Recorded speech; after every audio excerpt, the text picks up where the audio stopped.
Good evening. Good evening. Now, professional faces. I always say this. We always have to put our professional faces on when we press record. So yeah, welcome everybody. Welcome to tonight. Very quiet one. I hope another person's just joined in on. But yeah, hopefully people will be joining on as we get cracking. Hiya, Susan, love. Hi. Hiya, lovely. How are you? Good. We've literally just started. Good stuff. Nice to see you both. Nice to see you. Nice to see you. We haven't really got so much of a plan as to what we were going to call tonight. It's been a very reflective period for both Jenny and I. It's been really nice actually to have the time and the space to get reflective, and Louise has just joined us now. It's really nice to have had the time to get reflective about life in this time of what appears to be great change, great difference to how life once looked, apparently. And I think that when we start getting reflective about this, I always think the mind's a really beautiful thing. It has to be beautiful. Wherever we focus our attention, wherever we point our consciousness, the mind will think and it will create an experience around it. Now, we're going to kind of break that down tonight. This is my thoughts anyway. You've probably got other thoughts, I don't know. We're going to break that down tonight and talk about the implications of that fact. Because the implications of that fact are so enormous, it actually cannot be comprehended. The implications of that fact are ultimately infinite. And again, hopefully throughout this talk tonight, we will break that down. Hey, up, Lou. We'll break that down. We're just saying, we're going to talk about the implications of mind. Hey, up late. Good to see you, man. We're just saying how, given this time that we seem to have found ourselves with, it's a beautiful time to start to ponder, start to consider. You know, this is the first time, certainly in my lifetime, where I have found that time is so readily available. And I think for humanity as a whole in the British Isles, it's been running around like a blue-ass fly, constantly going to work, stuck in this kind of addictive thought pattern of success, what success looks like, what we need to do, who we need to be. And all of a sudden we find ourselves with time. Time, this thing that people say they don't have any of. Suddenly we find ourselves with time. What does that even mean? It means we haven't got so many plans. That's it. So Jenny and I have both been getting very reflective about this, and we've been reflecting on what we've been coming to understand, and we've been looking at its implications.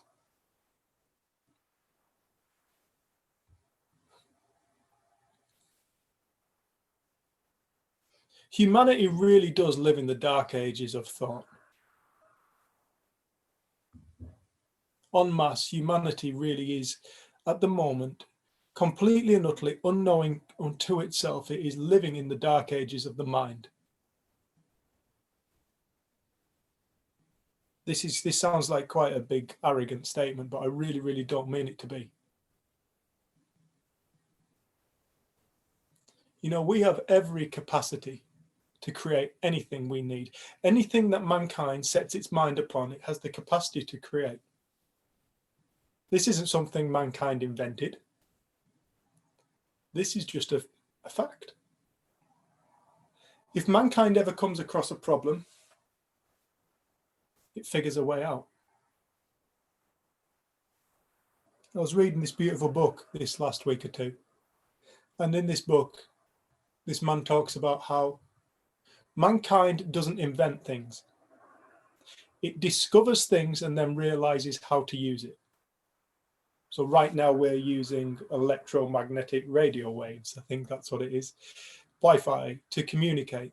Wi-Fi has always existed. Electromagnetic radio waves have always existed. And mankind has discovered, and the moment mankind discovers them, it figures out a way to bring its uses to the human being. Radio waves, TV, mobile phones, all this stuff. Mankind discovers things and then it figures out how to use it. Now, what we've really been reflecting on is not so much what the world is doing,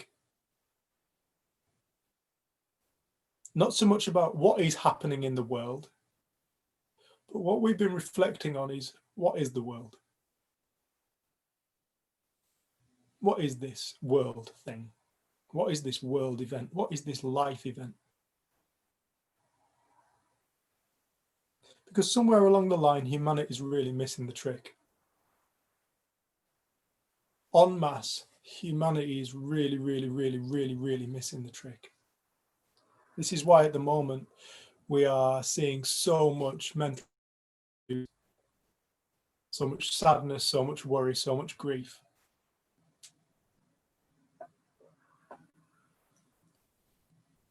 It's because humanity lives in an illusion, but it doesn't know it.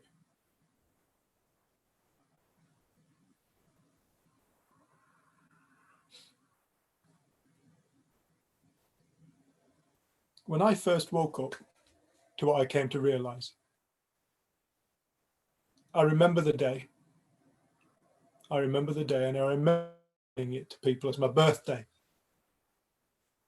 It wasn't my actual birthday, but I remember it describing it as it was my birthday, because it was like the first day in my life that I can remember where I woke up and I started to live life. Sounds a ridiculous statement. I found life. What do you mean you found life, Dave? You've been alive for 33 years. Did you not know you were alive? Yeah, I knew full well I was alive. But I didn't appreciate it. I didn't understand it like I do now. I remember that day like I remember the experience of waking up to it, the most beautiful experience. I can't really describe it. It wasn't something of this. I can't put it into a descriptive sentence. I could use words to describe it, but they would never be it. The words I would have used to describe it were love. Not like love of an object. Not like love of something in this world. This was not a personal love. This wasn't a love for anything but the fact of love. Just want to let a ginger dog in. I would have described it as knowledge, but not knowledge like how I hold knowledge, not knowledge like I think. No, like a knowledge that was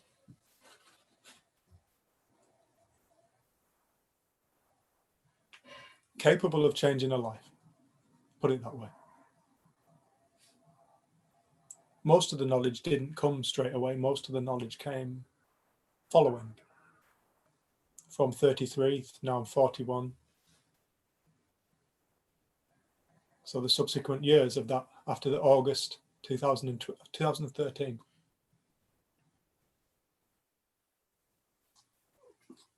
And what that moment showed me was that reality really isn't what we think it is. Life is not what we think it is.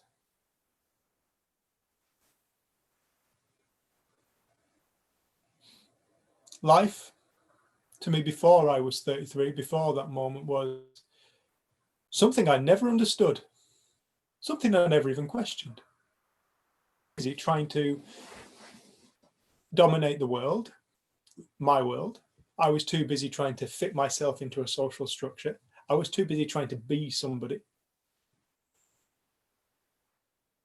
was trying to be like this. I was trying to be like that. I wanted to be more like this. I wanted to be less like that. I wanted people to think of me like this. I was so caught up in the details of life. I didn't realize I was missing the biggest trick under my own nose. It wasn't something at that moment I was particularly interested in.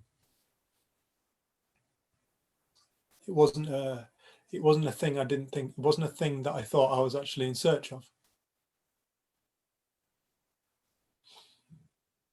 Always caught up in the details, Ellery. Always caring what other people thought, Ellery. Always dissatisfied, Ellery. Always wishing that life would be something else, Ellery. Always wanting to be somewhere else. Always wanting to be more like other people. Always wishing the world was different. Always wishing terrible things didn't happen, Ellery. Always living for the future. Always living for the day when everything's going to be all right, Ellery.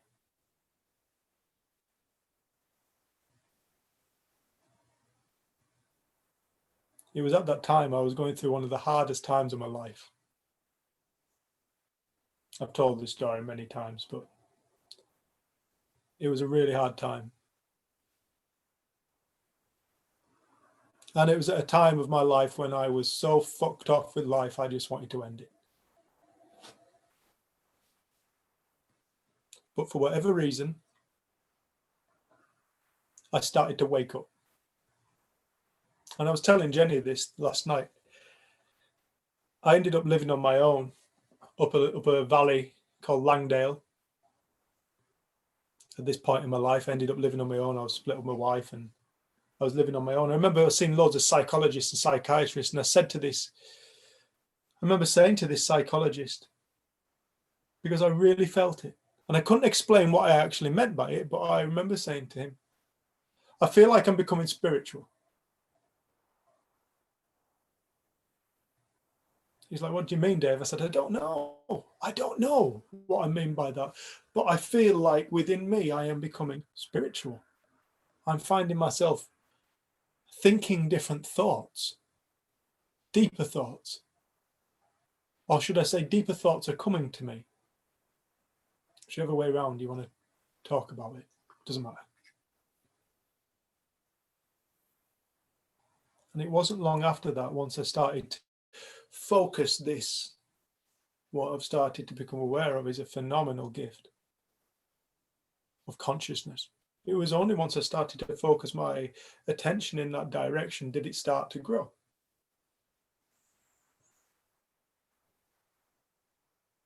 This is a really special thing. Wherever we focus this gift of consciousness, everybody is a state of consciousness. It's not something we create. It's not something we invented. It's just what is.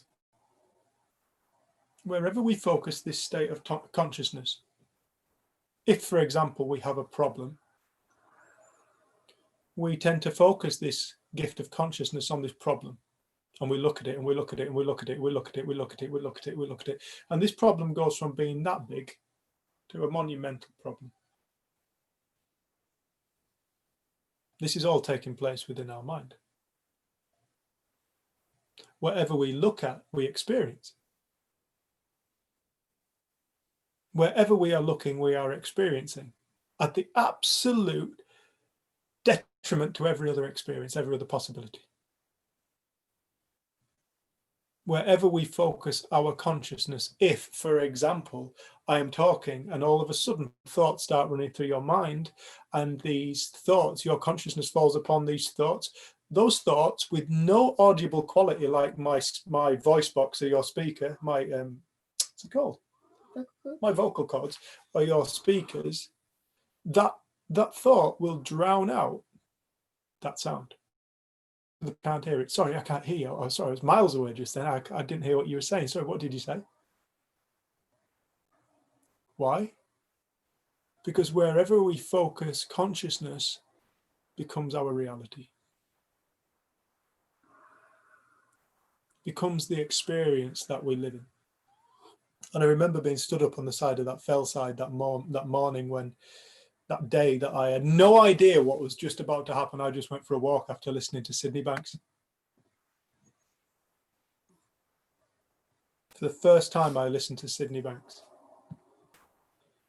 I went for a walk. And in that moment, it became so obvious. It became so obvious. It was so obvious what was going on. Why I was depressed, why I was worried, why I was anxious, why I was angry, why I behaved like I behaved. And it was because of the way I thought.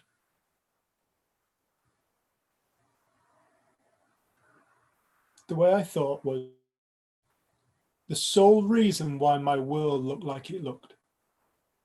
And in that moment, I can't, like I say, I can't explain it. I cannot put into words what behind this reality or this realm of Dave looks like. I can't describe it other than love.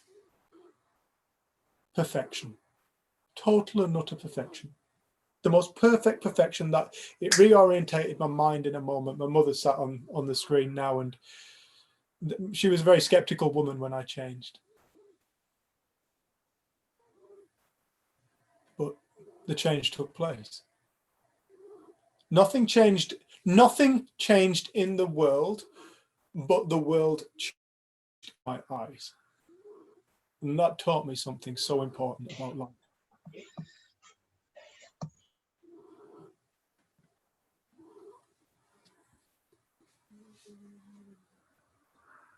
It taught me something about people. Like little. It taught me something about animals. It taught me something. Hey, Mark. It taught me something about plants. It taught me something about life.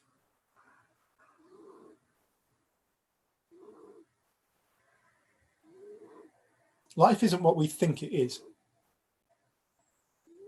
As we think, it appears. People don't consider this. People are like, oh, do you know what, Dave? I'm sick of listening about thought. I'm sick of listening. Talk about something else. There's nothing else to talk about. I'm sick of listening about consciousness, Dave. Don't want to tell me something new. There's nothing else to talk about.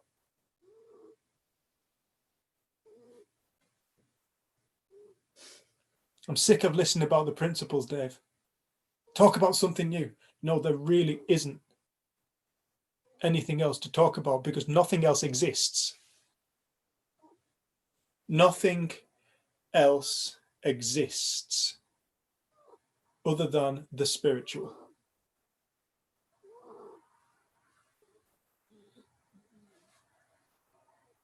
This is vitally important at this time for people to start to wake up. You can hear Rusty snoring, I'm sorry. This is vitally important for people. Now we have this opportunity of time. We have the time to reflect. You know, we have people all over the world going absolutely mental, doing all kinds of mad things, worrying their heads off about this world, about what the future's looking like, corona, control, all this stuff. I can tell you now, it is all a figment of thought. It is all mankind's consciousness creating the world as we perceive it. Every single one of us has the ability to create reality. Every single one of us has the ability to create misery, to bring misery and suffering and fear into the world. And every single one of us has the capacity to bring love and light. Every single one of us. Nobody is exempt from this. Everybody is solely responsible for one thing, and that is their consciousness. The way we interact with our own being emanates into the world. The way we perceive this world emanates into the world.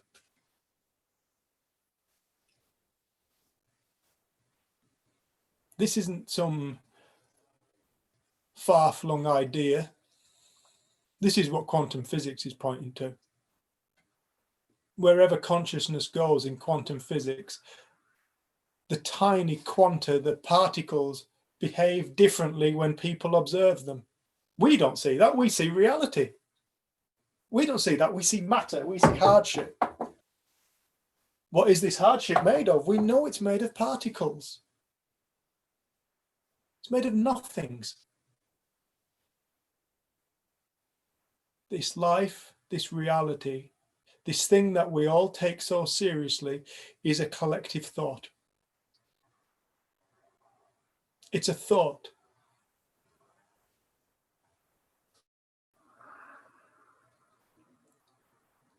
I've been thinking about book titles, and one that came to me the other day, turns out it's quite a lot of them actually, but I was thinking my book title was going to be The Only Way Out Is In.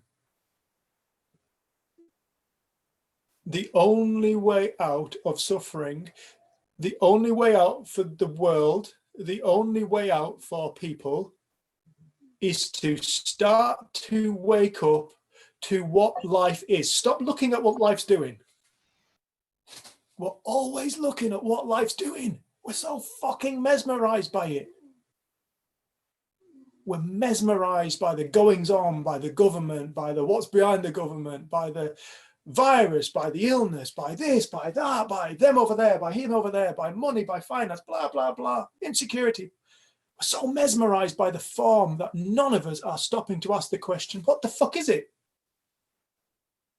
What is this form? Where's it coming from? What is behind life? What is life? Here I am alive, fully experiencing, fully alive. Here I am alive. What is it? What's your language now, Ellery? What is life? We're all tangled up in it. All tangled up in life. Lost. Lost in stories. Lost in time. Taking it all so seriously. Turns out some of the most lost people on the planet are the people who are in charge.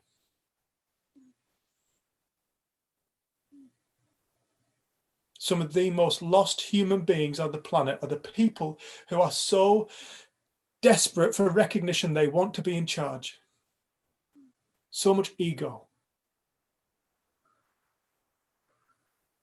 They want to be in charge of other people. It's not their fault. I'm not going to knock them. I can't knock them. I cannot knock them. I cannot slag them off because they can't do anything different. It's impossible for them. In the same way as me, when I'm lost, it's impossible for me to be anything other than that in that moment. I've come to a great deal of peace by understanding that everybody, absolutely everybody, doesn't matter who it is, doesn't matter what conspiracy you believe in and who you think the Illuminati are or whatever any of that shit is going on for anybody, every single being in this universe is a conscious thinking state born of the same place. There is no separation between us and them. We're all the same. We're all the same thing. There's no separation between them and nature, us and the moon. The word universe itself should give it away. Uni one. Singular. Singular verse. Of which we are all a part, of which we are all born. This illusion is so convincing, it has absolutely hook, line and sinkered the majority of humanity throughout time. But now we're in a time. Now we're in a time when there has been so many people before us who have woken up, who have gone. And when these people wake up, they all come back with the same story. They don't come back with all these different stories. They all come back, the mystics and all these people come back with the same story. Guess what, everybody? Everything is one spiritual event. Everything and everybody is one singular spiritual event. You are that. Whatever God's will is to manifest an entire universe, that is what you are. On earth as it is in heaven. On earth as it is in heaven.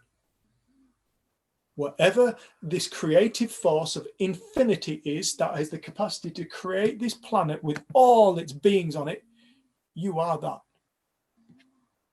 You are that incarnate. As that words of Jesus. But on the day that you become two, as in the moment you forget the singleness of life and you become Dave, or you become Louise, you become Susan or Mark and Claire or whatever, what will you do? On the day you become two, what will you do? Because that is your freedom. Your freedom of free will to think however you wish, to behave however suits you. That is your gift. In this finite amount of incarnation where we adopt this physical body, which is just matter, and we walk through life till the last day or the last moment. Before then we depart. Depart to where? In singleness. Nowhere. The same place we've always been. Tell them you came from the light. You are going towards the light. You are the light. Where you come from, you go, but where you are right now is it. There is no separation. What is this world that we fear? What is there truly to fear in life? In singleness, there can be zero to fear. Because to fear takes two. It requires somebody to be fearful of something else. In singleness, in truth, in absolute truth, there is nothing to fear. Zero. In illusion, life, there's billions of things to fear. Spiders, coronavirus, illnesses, sharks, whatever it is, snakes, Honda Jazzes. I hate seeing Honda Jazzes at the front of the queue. I always know it's going to be a Honda Jazz at the front of the queue. If I ever see a Honda Jazz, I'm like, get out in front of it quick, Honda Jazzes.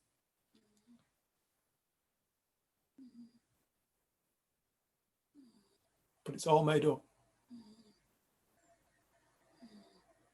Right, so if that's true, if that is true, that this mystery of our existence is explained by a spiritual force, something you cannot quantify with apparatus, science cannot weigh or measure or cut or hold or find any tangible essence in, other than the fact that we exist, that reality is here now. What would the world look like if people woke up to that tomorrow morning? What would the world look like if tomorrow morning, all of a sudden, for whatever reasons, for some inexplicable reason, as happens, as is totally and utterly possible, if tomorrow morning humanity saw they were all the same thing? What would the world look like? If tomorrow morning everybody on earth woke up and they realized it's all a spiritual game. this thing that we take so seriously, this thing that we protect ourselves. If we woke up and just saw it was all an illusion. If within our being, we suddenly realized we're all love. I was saying to Jen this morning, you know, love to me, when I fell in love with Jen, love is the recognition of truth. When we fall in love with people, when we feel that connection, it's the coming together, it's the connection, and it's recognized in love, it's recognized in beauty, it's recognized in something we all go searching for. People go in search of this love. We all go in search of love. We all want to find that one that we fall in love with. And then we find them. And we fall in love. 2 months later, they piss us right off.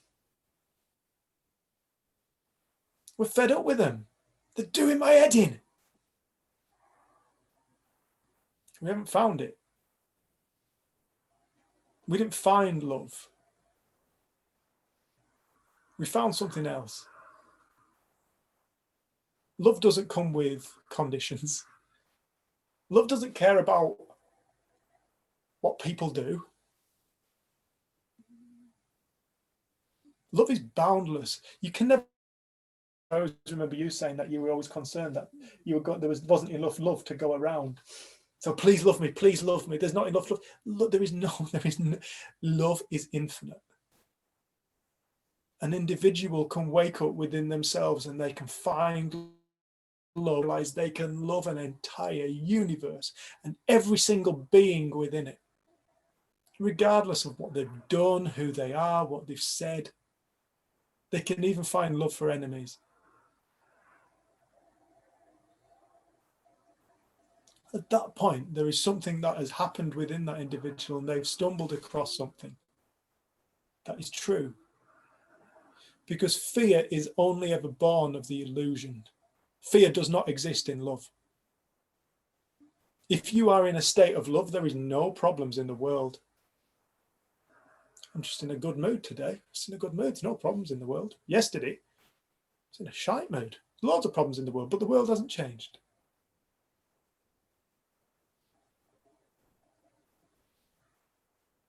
This is really important for people to know. This is really, really important. Well, I say that. Ultimately, it doesn't make any difference. It's still happening. People are still living in the illusion of their own mind. They're still using their gift of thought and consciousness to create and manifest the they entirely encounter as their reality, with all its ups and downs and rights and wrongs and goods and bads and wishes it had happened and hadn't happened. Ultimately, it's just one thing, in which there is no good or bad. There is no evil. Evil's just lostness. It's just people so consumed by thoughts. They're not bad people, they're made of love. They are love. I know that when I start seeing the world from that perspective and realizing that that is true, there's nobody to hate on. There's nothing to hate. There's nothing to fear. And all that is left in that moment, in those moments of realization, is love. And that's my experience that I get to live in. And my life feels nice. And I put out into the world kindness and joy. And then from time to time, my mind goes back in on itself and it starts to ruminate and it gets lost. It happens. Human beings do this. We have to understand this. We will get lost in thought until the day we don't. I don't know anybody at the moment who has never got lost in thought. Even Jesus Christ, who fully saw this, saw far deeper than what I did or have. He went in and he threw over all the tables of the moneylenders.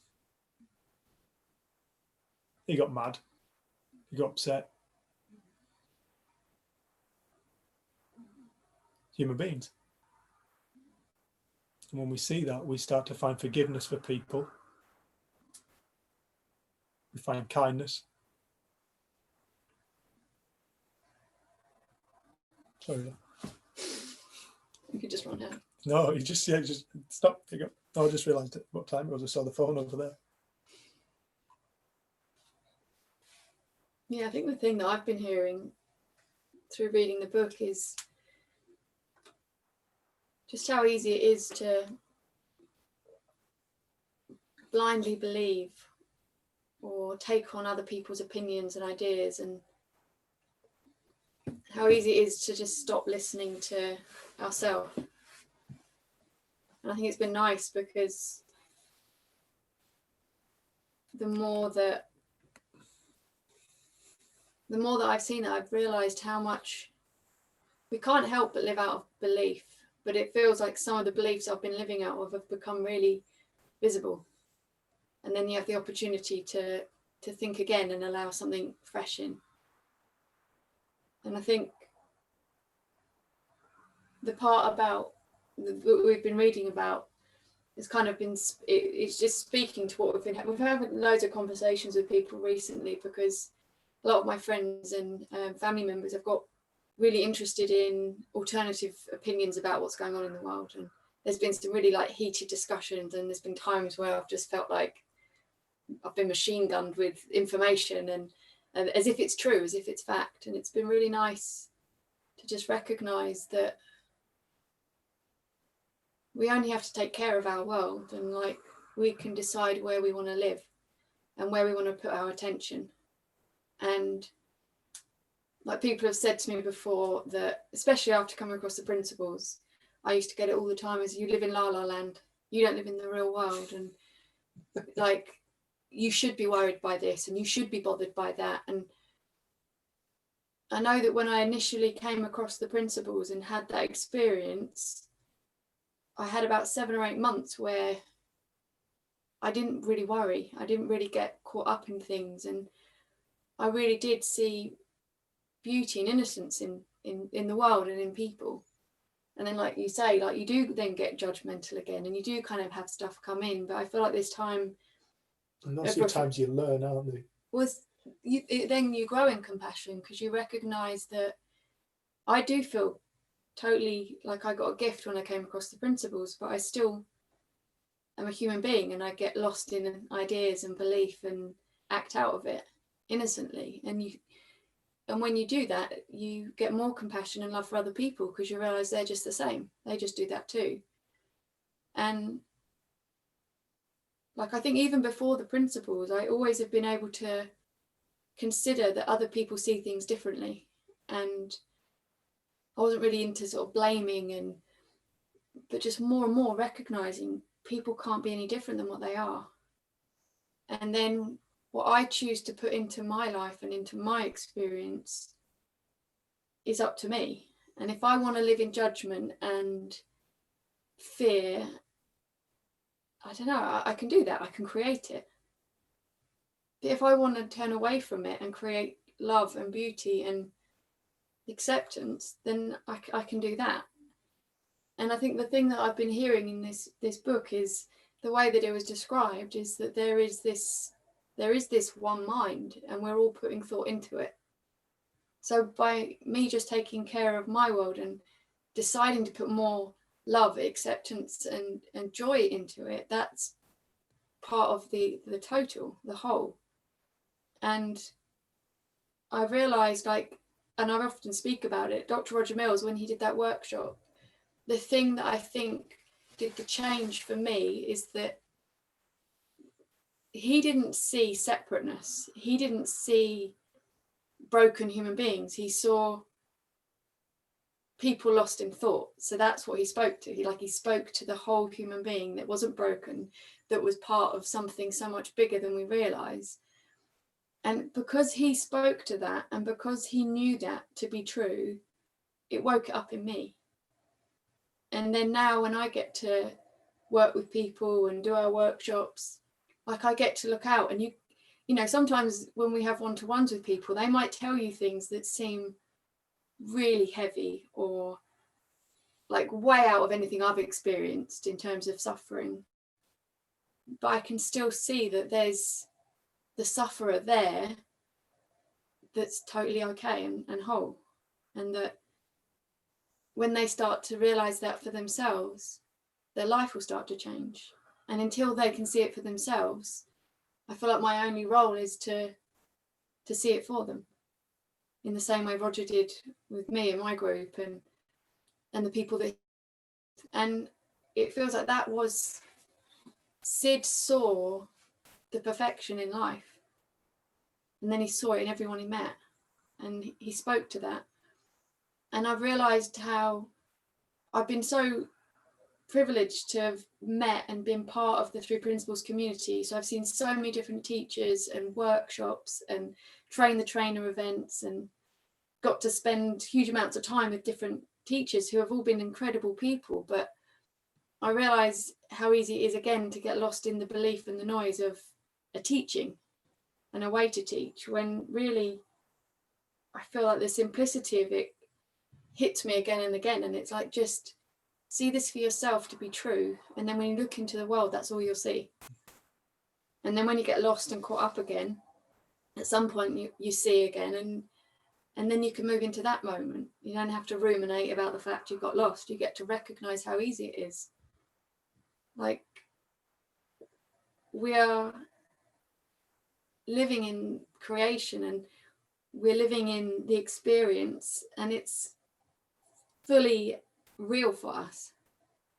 No wonder we get, like, if I bring to mind something, especially, I was saying to this, especially in the middle of the night, if something pops into my mind in the middle of the night that I don't like, it feels so real, and I can't get back to sleep, and my heart pounds. Mine too. And it's like, I think everybody's like that. but I can think about that same thing in the middle of the day and not have any power. So you start to see it's not the content of what we think, it's the level of consciousness in which we view it. And so I've realized, like, I can now turn away from negativity. I don't have to go down that road and get involved in it. And one of the things we've realized is that when we have got involved in these discussions, our feeling state is a really good guide to how freaking lost we're getting. Like, because you think you know something, or you think you've got the truth, or you think you're more right, and you get to feel that righteousness. It doesn't feel nice. No. And I think that's the thing which I think up until recently I'd had forgotten again. It's just like, no, I don't have to look there. I don't have to get involved in that. I can choose to live in a beautiful feeling regardless of what's happening in the world. That doesn't mean I'm living in La La Land. No. It doesn't mean that I don't then action things. Like, we're trying to, I really want to put together like a free conference and get different speakers from around the world and put on like a 2-day event. So I'm kind of trying to come up with things that I feel will be helpful for the world. And it's not that we say that it's all perfect and then not do anything. Like, you see the perfection, and then I think you'll move to action, but it's different action. And it's not urgent. It's like an offering, or it feels a more inspired or intuitive idea rather than acting from fear and necessity to change things. It's like, well, what can I do? What can I offer? We seem to act as though we've totally misunderstood thought. We've assumed that there is a reality that we think about, as opposed to we think reality. That's a very different come from.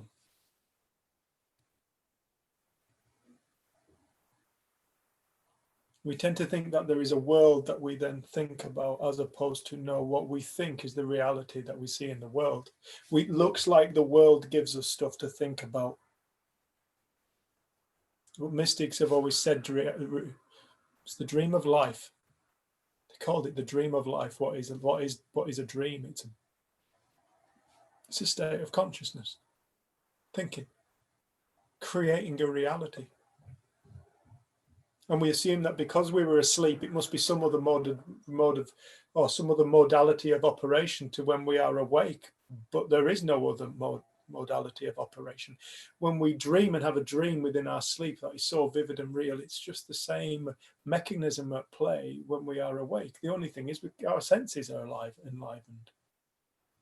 It's the only difference. It's all going on in the mind. The mind isn't the brain. The brain's totally useless without a mind. It's called death. When consciousness departs, it's called death. The body can be entirely perfect. One moment, somebody pops the clogs. Cause of death, old age.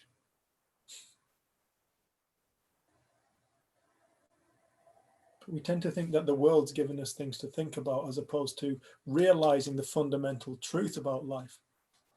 And this has to be realized. You can start by listening to it and starting to get a sense of, I think there is something in what's being said. And from then it can grow. And bit by bit, we can start to, oh, now I see what you're talking about. Now I get it. Now no, understand that. Oh, right. When I first heard you say that, it made no sense. Now that makes sense. That makes so much sense. I can go and read that now, and that makes sense. Or all of a sudden, somebody can just wake up and go, fuck. This is all a spiritual incarnation. Everything. Everything. Every rock, every blade of grass, every grain of sand, every cloud, every sun, every galaxy is all the same thing manifest. Same, but different. I always used to say that in Thailand when I went to Thailand. Same, but different. You'd see it written on t-shirts. Same, but different. Same thing, but infinitely different creation. It's the same thing, infinitely creating in an infinite amount of ways. There has never been another Dave Ellery, Jenny Anderson, or another you, ever in the history of all the people, and there never ever will be another one. This thing has the capacity to create infinity. Why would it create the same? Why would it not create a world of interesting events to itself? Why would it not get lost in its own creation? Only for it to start to wake up, person by person, individual space of birthplace of consciousness. I went for a walk with somebody the other day and she said, it sounds to me, can I say it like, everybody is the Big Bang in motion. Everybody is the Big Bang in every moment. I said, yeah, I like that.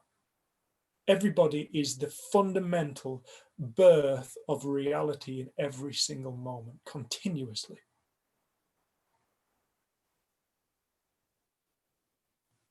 The birth of reality is taking place now. Always. And forever. Always has. Always will. This right here, right now. However boring, however uninteresting, however exciting, however whatever. That is it. However, every day, however mundane, that is it. Taking place through you, not to you, through you. And the way we start to negotiate our way back, the only way out is in, is to turn around and to start to consider, start to ponder, start to focus this God-given intelligence, this God-given consciousness. We start to focus it in a different direction. Rather than looking at the world of events, we start to consider, what is the world? We have to start to consider that. What are we? What is life? There's a lass sat right in the middle of my screen. Lou. Lou has got one of the most fantastic stories. And when Lou was young, she focused that God-given gift of consciousness. She focused it on creating was it a business? Business. And Community interest. community interest. Lou, tell us what it was, love. Yeah, it was a social enterprise in the end. So a non-profit social enterprise, and we had a couple of business arms as well. How old were you? When I first started, I think I was 19, and it became like an official organisation when I was 20. And what were you turning over at that point? Within the space of 3 years, I generated over £800,000.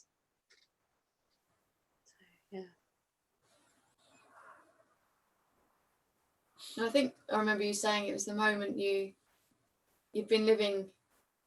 I don't know if you want to tell a bit more like the pre-story. Yeah, so it's interesting because even now, like it's the more I see this understanding, the more I see how I was absolutely living by this understanding at such a young age without realizing what it was. And there were a couple of transformational moments in my life that I now know were complete insight that I heard and listened to and followed. So I was at a young age, sort of in my late teens, found myself homeless, like literally sleeping on the back streets of London. I'd been in and out of the care system, involved in kind of all the stuff that comes along with that kind of a lifestyle. And there was a moment, I remember it clear as day, where the thought in my mind was literally, your life doesn't have to be this way. And it was literally that simple and so loud and so clear. And it was interesting because I'd had similar kind of knowings before, but there was something different about that. And in that moment, what I now see happened was that I was so believing the thoughts in my head. Like I believed my family hated me, my parents hated me, the world hated me, and I hated the world. And my world like completely reflected that as a result. But that one insight was like, oh my God, it doesn't actually have to be like this. And that led me on a journey to completely kind of turn my life back round and get back on the straight and narrow, if you like. And came back to my family, got a regular job, but there was something there that was still within me. It was stirring that I needed to use that understanding that I learned to help other young people at that time, to help them.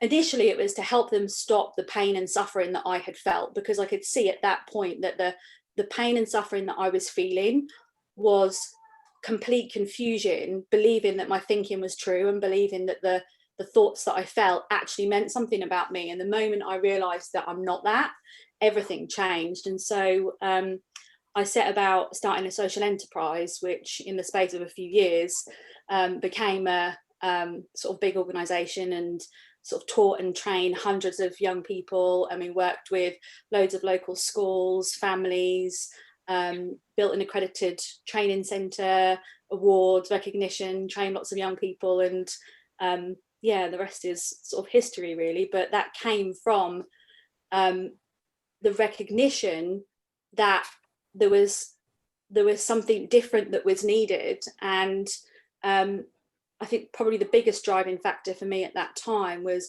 I could see what was in place and what the provision that was there wasn't working. And the reason it was working was because they were looking at the wrong place and the wrong thing and punishing behaviour, as opposed to helping people to understand why they're feeling the way that they feel. Out of all of that and following and trusting, this whole organisation was born, and that then took me down the path that I'm on now, really. Yeah. Rusty, help. The power, you'll need helping down the last 3 stairs as well. Rusty's developed an aversion to the last 3 stairs on any staircase. On his mad as hell, I don't get it. He stands there and barks and barks and barks. So you pick him up, put him on the floor. I remember when you told me that, Lou. I remember seeing, you know, because I remember Jen saying, at that point you knew truth. You might not have recognized it, but where we focus our attention manifests. Where we focus our attention, reality is created. When we look at an electron, it turns into a particle. When we stop looking at it, it goes back to a potential. Quantum physics. The way. You know, this is, we tend to think of things like this as all separate, like religion, science, quantum physics from this. We separate, no, but if we put it all together, you realize it's all the same thing.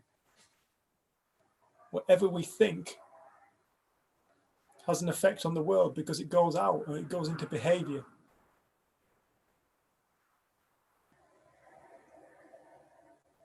Is there all those studies of the monks you were telling me about, monks who or a group of people who they meditated on a colour.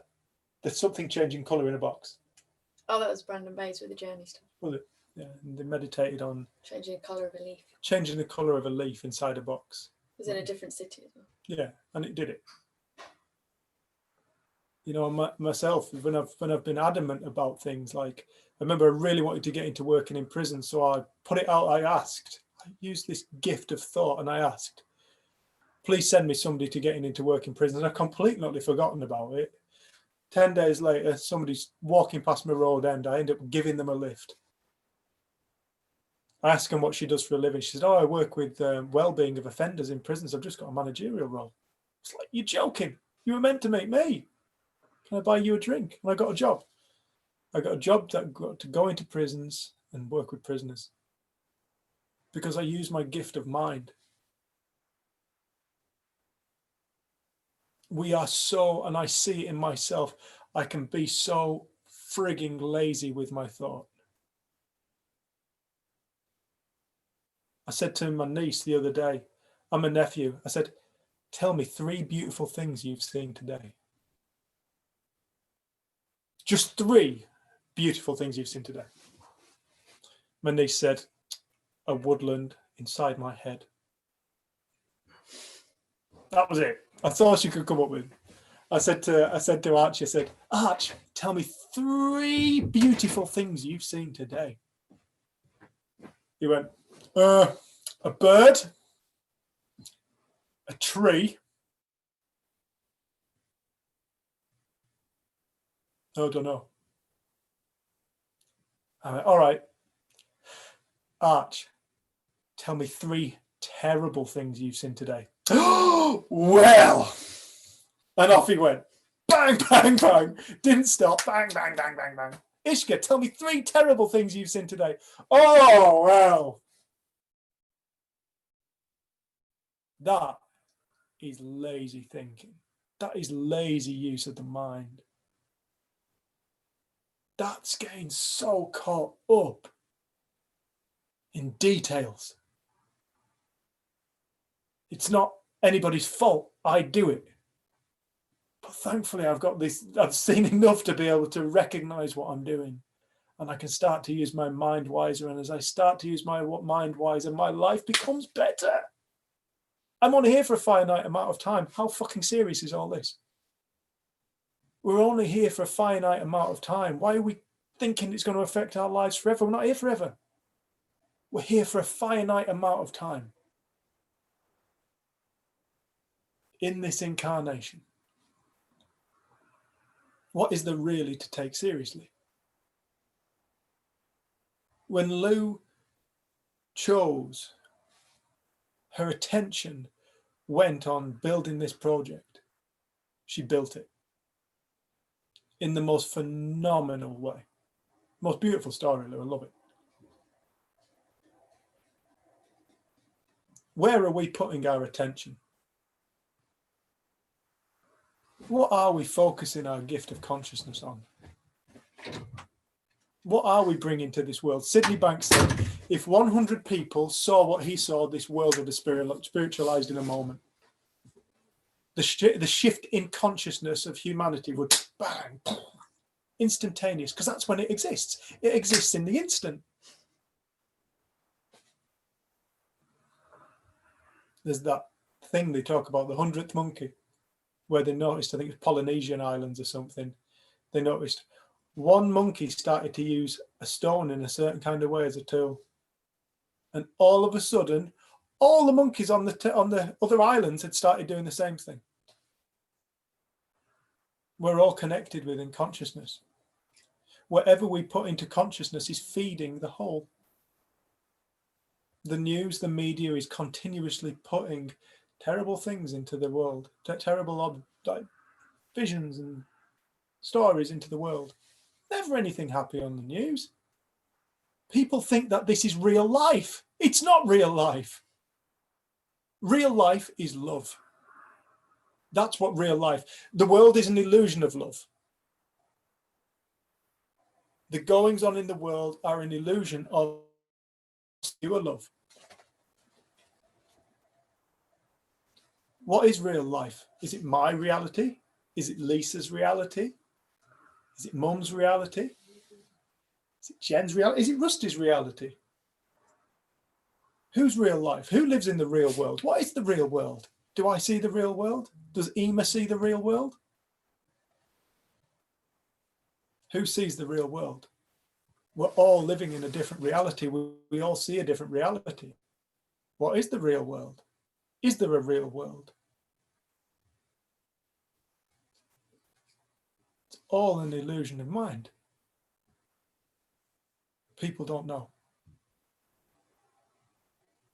People don't know because they don't question. It's so simple. It was underneath my nose the whole time. It's underneath everybody else's. And I'm so thankful to have, in this lifetime, had the opportunity to wake up to it. Lise, did you want to say something? I'll unmute you. Yeah, I loved what you guys are talking about tonight. I went for a walk with one of my oldest best friends today, and he's just awesome. I've known him since I was 11, and it started off where he was saying about friends and stuff being stuck in conspiracy theories and all the information that's going on in the world at the moment that a lot of people's minds are working on in a way of suffering. And we had this massive conversation today. It was brilliant. And as we were walking around, it was like God was so involved in our humanness and there's so much suffering going on. And I thought about watching the David Attenborough thing last night about them saying that there have been 5 mass extinctions since the beginning of the planet Earth began. And I thought the only time we ever suffer is when we separate ourselves from the whole. It's the only time we ever suffer. When we think we know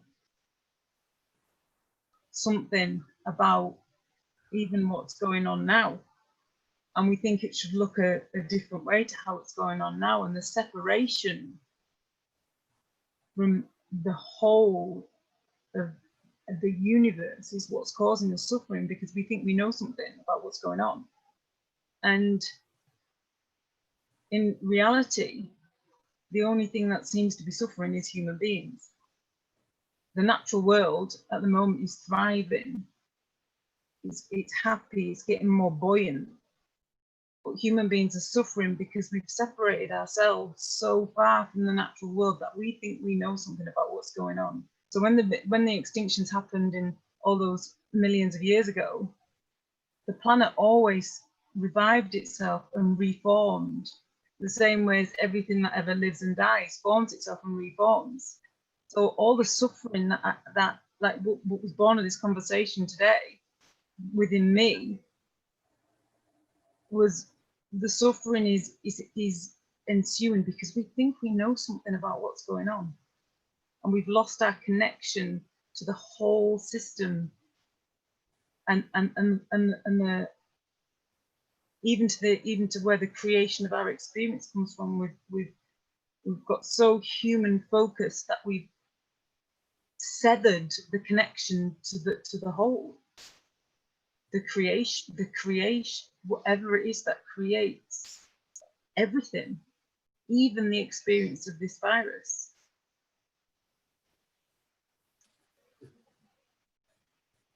And it was a really, really beautiful conversation. Sounds it, no? I think the moment we think we know something about how life works, we can fall flat again. But we'll always do that. But we're part of an entire system, not just our humanness.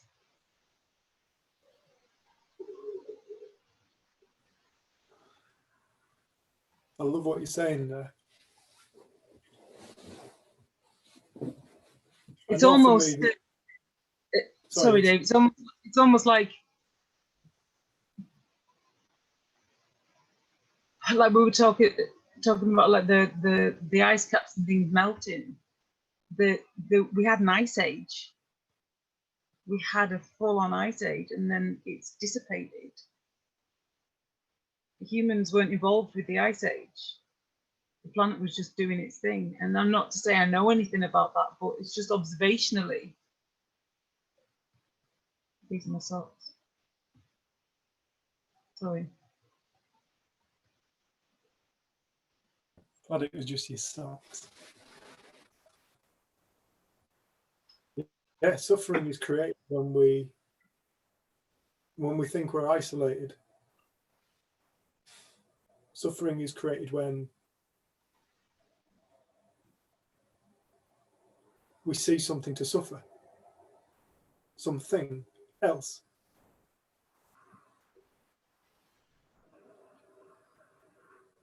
You know, in the West, we are not very forthcoming with the notion of spiritual. When I say spiritual, I just mean the unknowable. Because we think we know shit, like you say, Liz. We think we know stuff. And this knowledge is ignorance. Knowledge is power. Knowledge in this respect is total ignorance. Because the moment we think we know something, we stop listening. There's nothing to listen to because I already know. And you know, this is one of the, sorry, just 1 second. This is one of the things we've noticed with the people who are kind of got there's very polarized views at the moment going on in the world. You know, oh, there is this event taking place, and it's like, no, it's like this is what's happening. If people are in a polarized point of view, they cannot consider anything else. The world will show up as they believe it to show up. That is their reality, and that is their choice, and that is their free will to believe whatever they wish. But in Buddhism, they talk about walking the middle line, middle path, walking the middle path, whatever. You know, it's rather than being polarized, try and walk the middle path. Because when you walk the middle path, you can hear what the right or the left says. If you're fully on the right, you cannot hear what the left says. If you're fully on the left, you cannot hear what the right says. So what is walking the middle path? It's not knowing. It's understanding that you don't know anything. Everything we think we know is part of the illusion. What do I know about plants? Well, plants are part of the illusion. I can tell you what the illusion looks like within the illusion. I was talking to you the other night, and we were talking about, well, I was talking about how sort of the difference between our own personal wisdom and the thing that comes up inside us and gives us our own unique idea, Lou, like your unique idea to set up your social enterprise. that inspiration that came to you to help all those people naturally bubbled up, and it became creation, beautifully became creation. I think there's a lot of it's almost like there's a little bit of a cap on individual inspiration, individual wisdom within people, and only because we kind of see things, hear things, and believe it. But has it come from our own wisdom? Is the suffering that we're picking up something we've heard, and then our mind's working on it? And the solutions are within us to our problems. Like we always say, we have the questions and the answers within us. They come from the same place. Ours, as an individual creation. And we were kind of talking about, I don't know if I can even get this out the way where this conversation was said, but it's almost like one of us has an idea, like it's like a little cell, and then the other one, like, but somebody else agrees with that idea, goes, oh, makes like this little cell, and then we've got a creation through minds. And yeah, I think we're living in a really interesting time for, like, observationally, as how everybody behaves in these times. And you can see there's some people walking the middle line, and there's some people who are lost in it all, but it's still the creator creating. It's all creation. Every single individual experience is creation. Whole game. Okay. The whole game. One creation, one creative force creating the whole game. Mm. That has to be freedom. That has to be the ultimate freedom when people start to wake up to that fact. Because it takes the self-importance off me. And it's suddenly, there's something greater than what I think I am. And when we start to become aware of that, if we start to ponder on that, it grows. And as it starts to ponder, we start to realize, oh no, well, whatever I am, everything else is too. Everything, even a nuclear bomb. That is all part of creation. What is creation? It's a spiritual energy manifesting itself. No matter what it manifests as, it can manifest as anything. It's never been limited. That's why we have this thing that science calls evolution. Because there is an intelligence that literally permeates everything and allows everything just to work. That's why plants have thorns and animals have nervous systems. It's not that the plant itself is intelligent, it's built of intelligence. We're built of intelligence. But it's not my intelligence or your intelligence, it's just universal intelligence. A single fact that knows everything, that is everything, that is every question and every single answer. But to it doesn't need to ask questions or answers. It's a really beautiful poem by Rainer Maria Rilke. And it says something like, learn to live with the questions, because when you're ready, it's a really beautiful poem, if anyone knows it. Learn to live with the questions, because when you're ready, life will show you the answer. And I love that. He was also the man who said, openness is the least blasphemous word for God. Mm. When somebody finds their heart open, people call it vulnerable, I suppose. People don't like being vulnerable. People don't like opening their hearts because they're scared. Scared of what? Openness. Don't think We'll take a break. We're just going to have 10 minutes. We'll come back at past. And then we'll open up for questions and whatnot.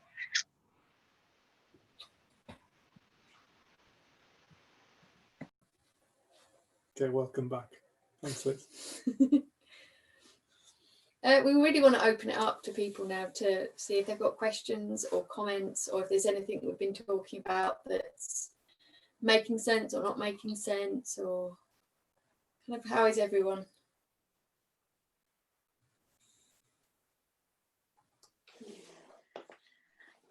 I loved what you were saying earlier about the creativity piece, and I think for me, like, you know, I recognized the moment I stopped making stuff about me, that was when the idea for Jump came through, and I was able to, it was almost like something was just being created, and I was like the vessel for that to happen. But the moment that I thought I knew something, like, so after that, you know, you guys know that sort of my transition into like the world of personal development, if you like, I so thought I knew stuff. I thought I was learning all this stuff and I knew how this thing worked. And the moment that happened, I didn't realize that I got so caught up in like me again.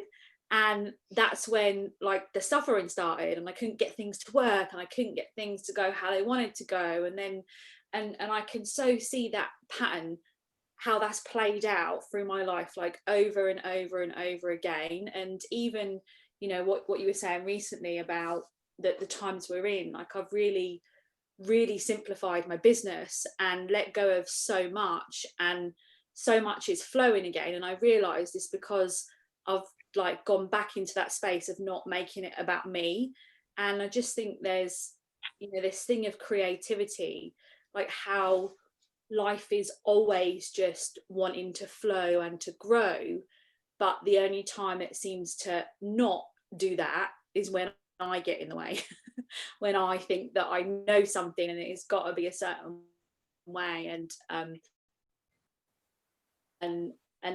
it almost has the opposite effect. I think I remember one of our conversations, I can't remember what it was about, but you used the analogy of like holding your hand over the top of a plant pot and like grow plant, like grow this way, grow that way. And I recognize like there's so many times I do that, and so many times I see other people doing that as well. And even what's happening at the moment in the world, I think it's, you know, people trying to almost force this vessel of life to go a certain way, and just to have moments where I get to sit back and fall out of that is such a beautiful space to be in and witness that occurring. Beautiful though. I remember you saying that. I remember when you came to Pedmarsh and you sat on the sofa and you said, you know, I created my business from insight. And then, but then when you were training people, you said, I then went on and did NLP or something.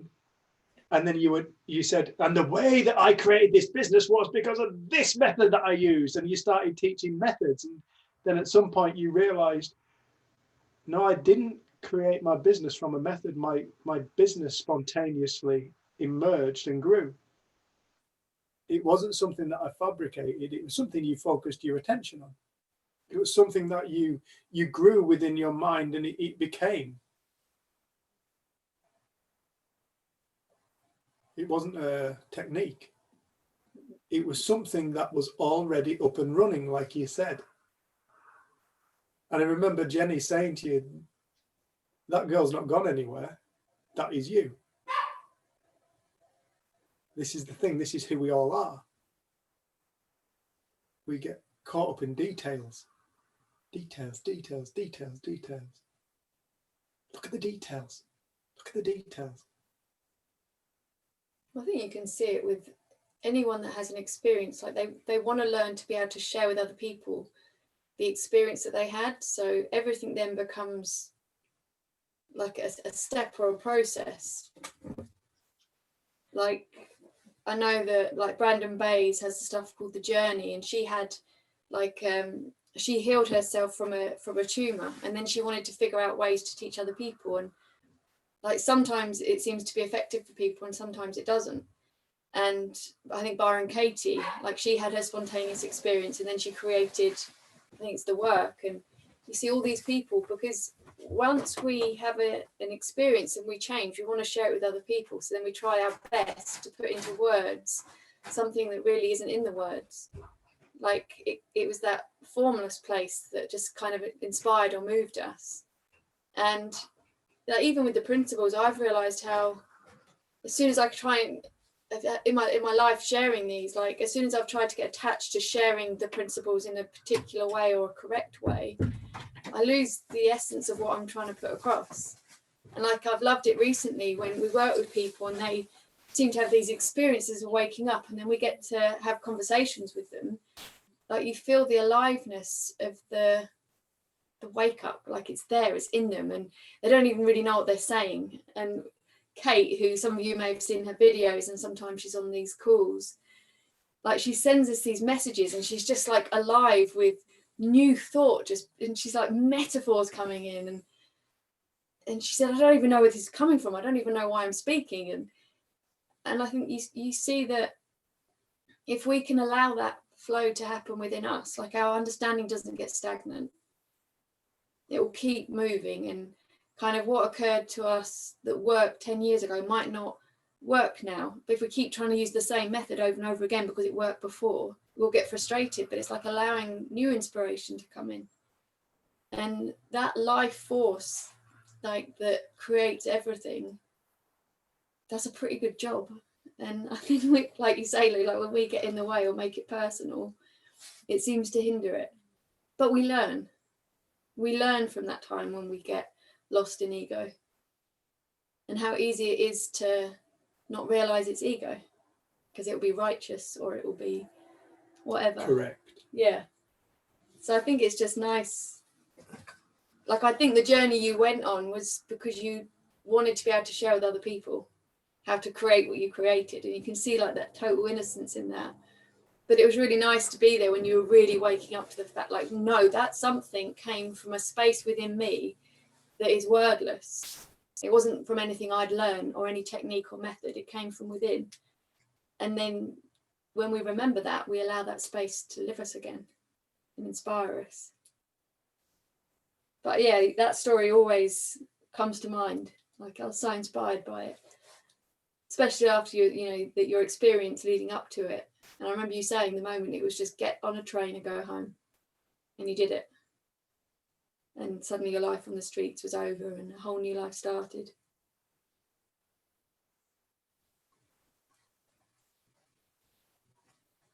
Has anyone else got anything they wanted to say to Lou, or anything else they wanted to add? Just that there's the only place like the rigidity exists is within the separation, isn't it?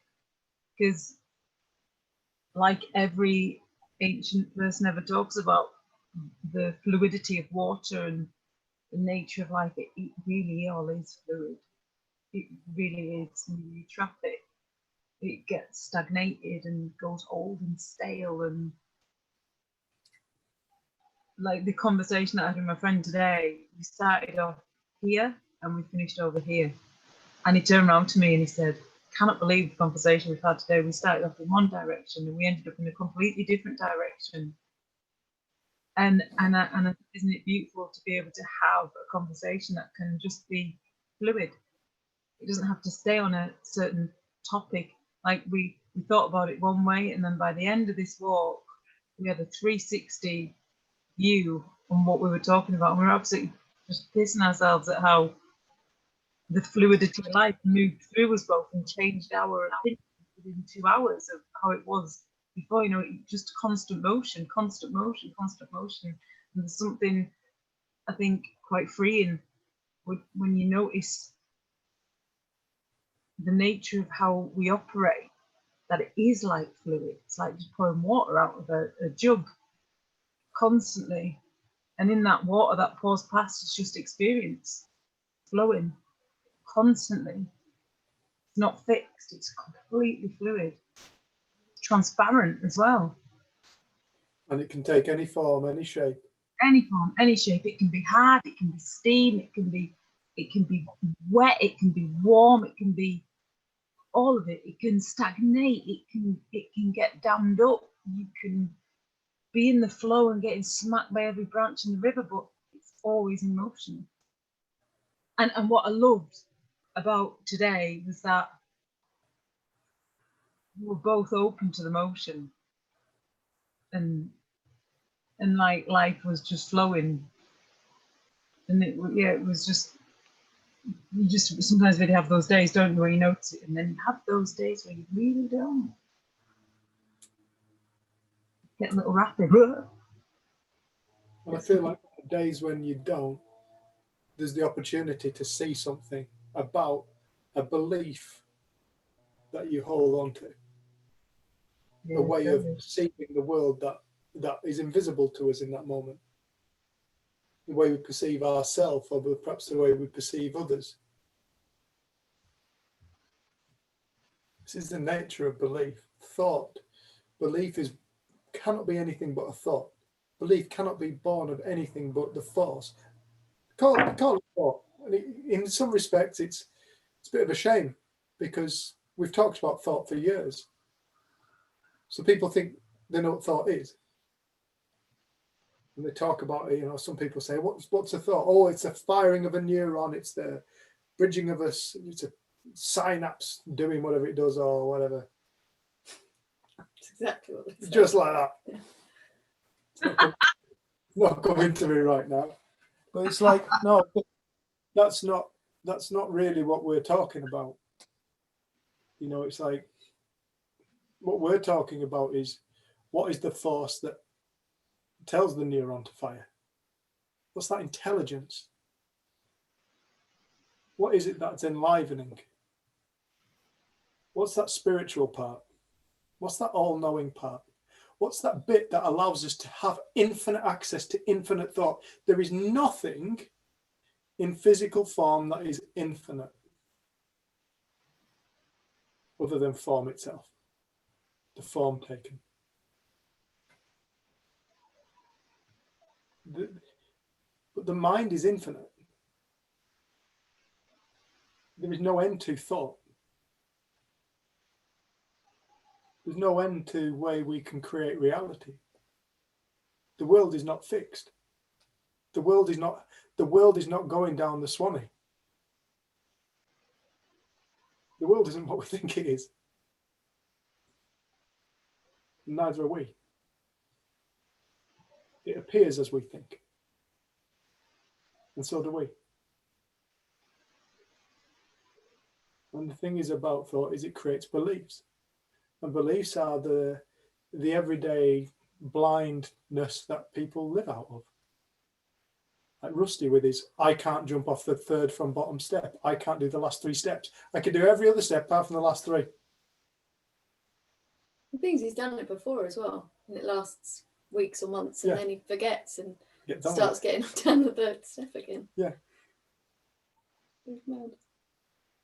That's it, but when we start to, all we have to do is become aware of it. This is what's happening. As we think, so life appears. As we think, so life feels. As what is it Jesus said? It is done unto you as you believe. That was what Jesus said. It is done unto you as you believe. That is a really, really important thing for people to realize. As we believe, so it is done. As Lou believed, so it was done.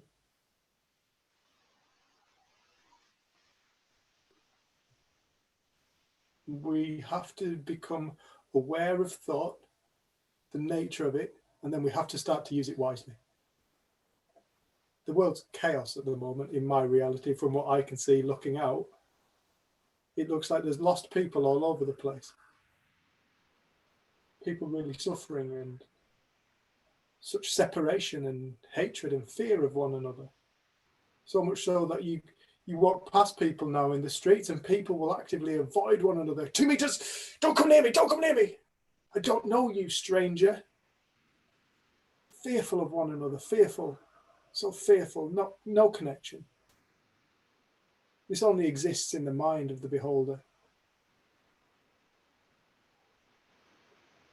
I'm not saying there isn't a virus taking place. What the virus is God too. Whatever the medicine is that is being dreamt up is God too.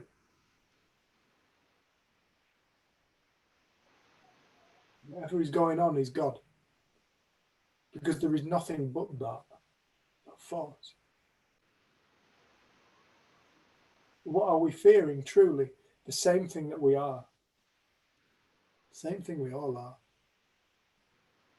I think that's why I love the story that Ram Dass tells of when he, you know, I think he'd already been on his journey of taking LSD and all of that when he was working as in a university in America. And when he went out to see this guru in India, he'd taken quite a lot of LSD stuff with him. And this guru just said to him, like, give me this stuff. I want to know what it is. And That gives you the CDs. yeah. And he just took all of it and ate it. And Ram Dass was like, oh my God, that dose should kill someone. And apparently the followers of this guru were like falling about crying because they thought he was going to die. And it didn't affect him.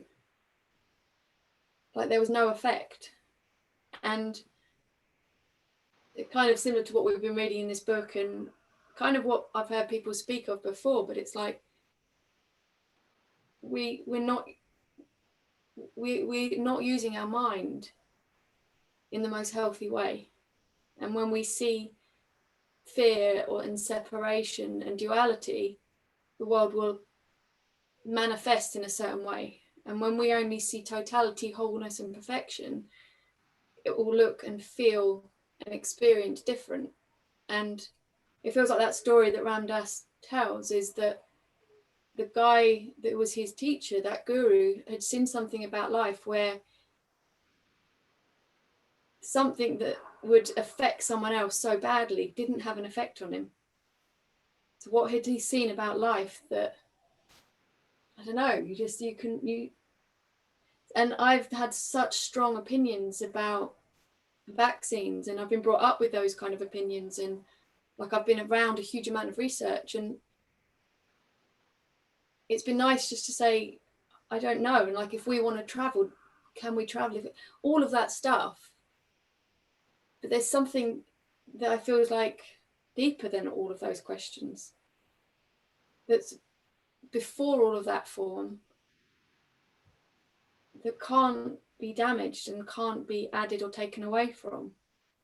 And the only thing I come back to is that if I can quieten the noise of everything that I'm kind of that feels like it's bombarded me, and quiet the noise of all of the beliefs that I've blindly taken on, not seeing them as beliefs, seeing them as fact, I will find the answer that's right for my life. And I can trust that others can do the same. And that, I feel like it puts us back in this feeling of connection. Or I remember when we did the training out in South Africa, one of the ladies after the 3-day training, she was, I feel so powerful. I'm going to change my community. I'm going to take this to my community. I feel so powerful. I'm so in love. I'm so in love. And how powerful is that? That power of love. And all of her fear had vanished about us, about what we were bringing. Like she didn't trust us at the beginning. I thought she wanted to kill us. And she just lit up from within. And like I know in the early days when Dr. Roger Mills took this into community, sometimes he would be going into a community that there'd already been 2 or 3 white psychologists murdered. Like the ambulance wouldn't go in without police escorts.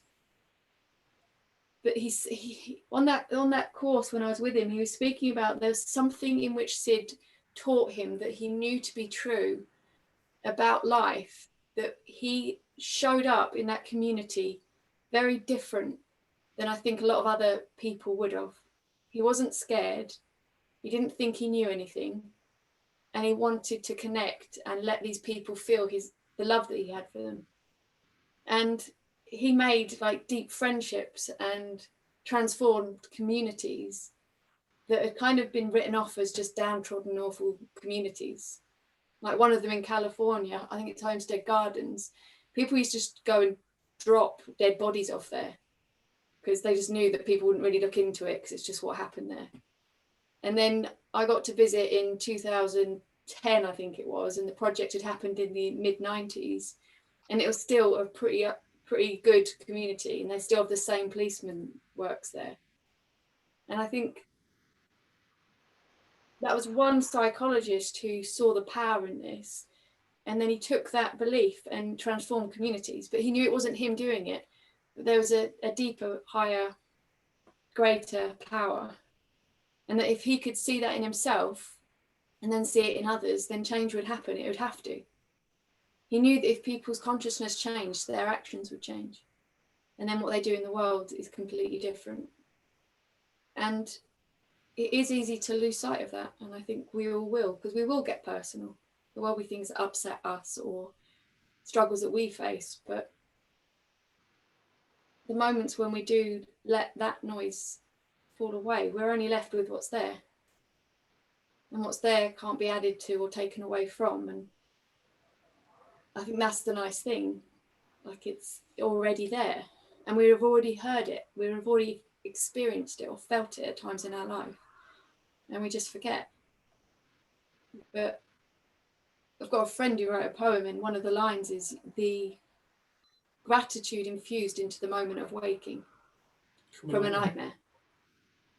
And I thought it was such a beautiful line, because yeah, we do get lost in nightmares in the day, daymares, I think Dickon calls them, but we get to wake up from them, and we get that same relief when we do. And I think, like I was saying earlier, like people used to say, oh, it's spiritual bypassing and it's this and it's that, and I'm like, where do you want to live? And I know what it feels like when I'm in judgment, or I'm in righteousness, or I'm trying to argue my side or my point of view. It doesn't feel nice. And like, we have got feelings as a guide to what's going on in our mind, and we can look the other way. We can look to something else. And I think there's been times where I've almost felt like, well, there's just this one mind and it's living, so, well, it's not my fault, it's just what's coming in. And like completely get rid of all responsibility. But it's, what mind are we talking about? Who are we identifying with? Because if we identify more with the dreamer or the creator, then there's way more choice and say. So it's like when people say, you do not have free will. There is only the free will of God. Now we've created a duality. It's like we've created a duality between God and ourselves. That duality doesn't exist. If there is only God's will, then that is our will. That is the gift. That is the power. That is our mind. That is our will, each of us, to dream whatever reality we are encountering. When we don't know it, we become victims. We act like victims. We believe we're victims. And when we believe we're a victim, so it shall appear. It is done unto them as they believe. It's that simple.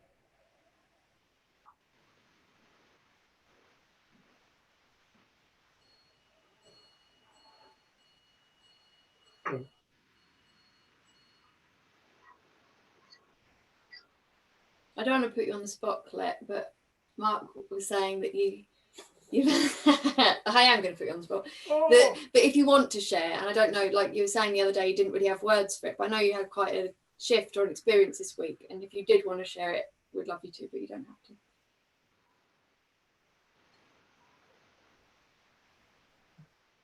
Yeah, well, I was in a mood, which is nothing new, but I was like in a really bad mood, and I couldn't get out of it. Usually I do the housework and that kind of does the trick, but it just wasn't working. So I just thought, well, I'll write it down, you know, and basically I did think that I was just going to write, I'm pissed off, I'm sick of this and blah, blah, blah. And I just started writing, and I'm not a writer, nothing like that. I never usually write nothing. And as I was writing what was in my head, it was like something else took over the pen, and I wrote it all out. So it started off pissed off, and then it was like all of a sudden I was writing, I'm on the train of anger going to doom and gloom sort of thing. And then I kept saying to myself, but I want to get off anger. And I was trying to push it off, and I'm just writing all this down. Then all of a sudden, halfway through, I thought, oh God, I'm trying to push it. I'm trying to force it. I'm making it look real. and it's not real. There's nothing there to push and shove. And then in that moment, I just laughed to myself. And then all of a sudden, because I was laughing, I just felt this love like come up inside me, and it just filled every cell. And then the next minute I went, oh my God, I'm on the train of love and peace. Oh, How did beautiful. that happen? But it's like, I wrote, it's like a big, would you call it a paragraph? See, I don't write, I just didn't even know what it's called. But I wrote it all down. When I read it back, I thought, oh, that's amazing. Not like an ego, like I'd started off and you could just see my journey of what I was trying to do to make myself feel better. Trying to think of Christmas and trying to think of the kids, and then all the stupid things Mark says to try and make my mood lift. And then I just realised, oh, you're just going the wrong way about it. It's, yeah, so that was like a, and you, when you're in the mood, it's like, you do try and push and shove and trying to get yourself out of it while you're digging yourself deeper, sort of thing. And just in that moment, I went, oh my God, doing it again. Wasn't you say none of it's true as well? Yeah, You no, wrote down what he was, then you said no. yeah, that's it. Yeah, but See, I'll at put it that, on your website if you want. that point, there can be nothing but freedom. Yeah, That's. We all think it's true. That's the beauty of a bad mood, isn't it? It shows you something. yeah. Nothing had changed as I was writing it. It just made me laugh that I'd fallen for it again. Yeah. And I know that I'll fall for it again and again. It's all true until it isn't.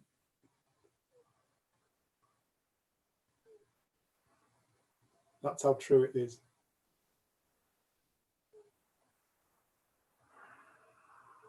Oh, thanks, Claire. Thank you. Sorry. Yeah, well done. Yeah. Thanks, love.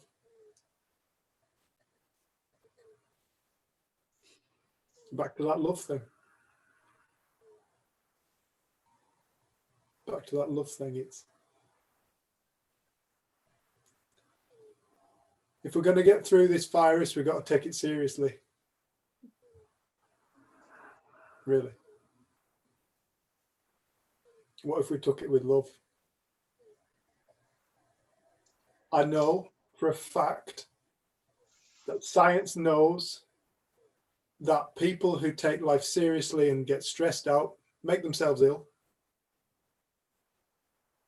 Stress kills. Stop a heart like that. Stress. People kill themselves. I used to be quite ill when I used to be a proper stress head. Like, heart would do irregular things, and it's horrible. I was young. My face was old, wrinkled and haggard looking, and stress. What was stress? Causing all that, the physical discomfort and the physical disease. It was thought. That's all stress is. It's thought. I remember when we once did a community group in Kendal, and we were talking about this was the topic, wasn't it? Stress. And our friend Amanda came. She looked livid. And at the end, I just said, you know, stress isn't the thing, it's the thought. And she came back the next week and she said, do you know what? When you said that, she said, I wanted to punch you. She said, you do not know what stress is. I've got 4 children to 4 different dads. I've got 4 different skills. I live on my own. I know what stress is. You got a Jack Russell. Very stressful. And she said, but I went home that night. And she said, and I felt different. I woke up in the morning, was it? Woke up in the morning, I felt different. And she said, and I went downstairs and she said, normally I'll be telling everybody what to do. You do this, you do that. And she said, and I went downstairs. She said, my eldest son was making everybody's breakfast like he always does. My daughter was brushing her teeth. We got out of the house on time and all the kids went to school on time. I wasn't stressed. She saw that stress was a creation within her mind. It was a thought. Now, if stress has the ability, or fear, what is stress built from? It's built from fear. If fear has the ability to make people ill, what's the polar opposite of fear? It has to be love. When we reconnect with that essence of spirit, love heals. Love can make the body well. Love can make the world well. It's all thought.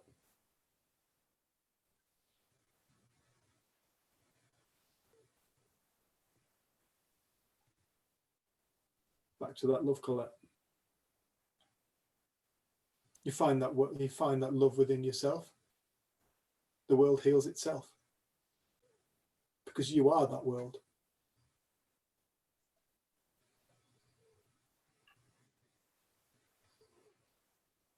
We only have to take responsibility for our own world. In Buddhism, they say, don't try and change the world, change yourself. Stop trying to change the world. Change yourself. The world is a reflection of your own mind. Change your mind, the world will change in front of your eyes. It will appear different. Because the world we see is a manifestation of our consciousness. And I say ours because nobody can see mine. Nobody can see the world the way I see it. Nobody can see the world the way you see it.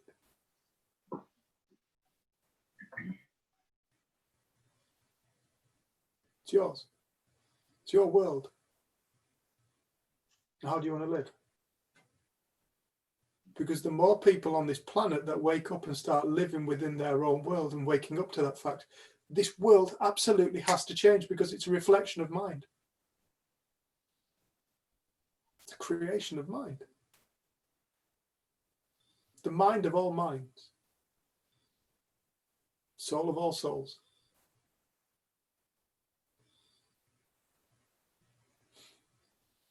People are trying to change the world with behavior. Change the world, change your mind, change your behavior, changes the world. People are trying to change people. People are trying to affect the world. Change your mind, the world changes. Like that Ram Dass story of the LSD. Some people are so aware, they manipulate matter at will. Some of us are just playing around with it. I'm one of those who has had times when I've seen miracles happen when I've asked for it to come into being, beyond any possibility. I don't use it. But the thing is, every day it's happening, whether I like it or not. This is the thing I was saying about being clumsy with my mind. Lazy, perhaps is a better word. If we can start to understand that if I focus my attention on this cup, that is all I can perceive because my full consciousness is engaged in this cup, my mind will think about the cup. Has to, because consciousness is placed upon it. And wherever consciousness goes, experience flows. Wherever consciousness goes, we dream, we think. I'll tell a story about this cup. Or I can pick up this camera and I can talk about that.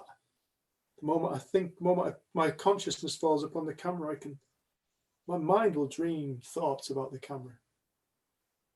It'll dream the reality. Now people are focusing all their attention on what they perceive to be wrong with the world. And guess what the mind does? It goes to work on it. Or a relationship. Everything's wrong with a relationship. What does the mind do? It goes to work on it. This isn't a malfunctioning mind. This is a beautifully working mind. It's a perfect mind. Wherever we put attention, wherever we put our consciousness, the mind thinks. It's that simple. And therefore we dream and experience. Whatever the mind thinks manifests as an experience, a reality, our reality. This is how it works. This is what reality is. It's experience. You take away experience from reality, what is there left? Nothing, because there's nothing there to experience it. But the simple fact of the matter is there can never be nothing there to experience it, because what we're talking about cannot be born or die. Only the physical comes into being and disappears. That is intangible, does not operate under the law of the matter, but instead creates the matter. That was neither born nor died. It doesn't exist in time. It doesn't see separation. It doesn't know over here, over there, or yesterday or tomorrow. Because it just is all things. It is life and death. It's where it's all born.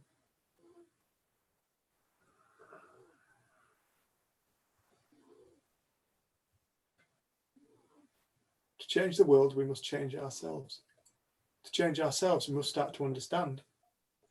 To start to understand is to start to wake up from within that we are not what we think we are. We are not limited in any respect whatsoever.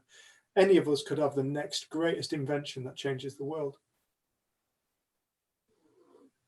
Happens to people, happens through people.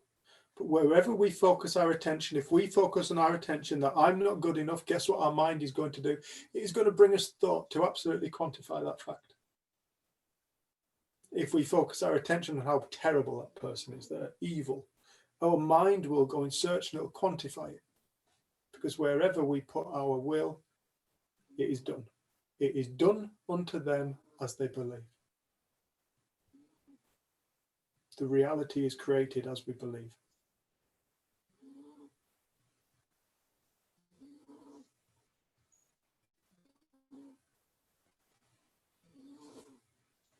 Call it a night. Call it a night. Thank you, everybody. Lovely to see everybody. Thanks, guys. Thank you. So we've got one, we're doing them every 2 weeks at the moment. So I don't know what date that is. I think it's 27th, maybe? No. Yeah, 27th, Thursday, 27th. Oh, is that not when we start a retreat? Friday, the day after, is it? Yeah. Oh no, 26th. Thursday, So yeah, we've got a retreat on 27th to 29th 27th to the 29th of November. of November this month. Please come and join us if you can. It's 3 days. It's not going to be intense. Not as intense as this. It's fun. Just going to be 3 days. A couple of hours in the morning, a couple of hours in the afternoon. Guest speaker Lisa Ellery, Kate Dalglish, and Dickon Bettinger. So please join us if you can. It'll be lovely to have you all on. Cool. Let's love You're everyone. all free to go. Mwah. Bye. Well, everyone. Everyone. Bye. Bye. Bye.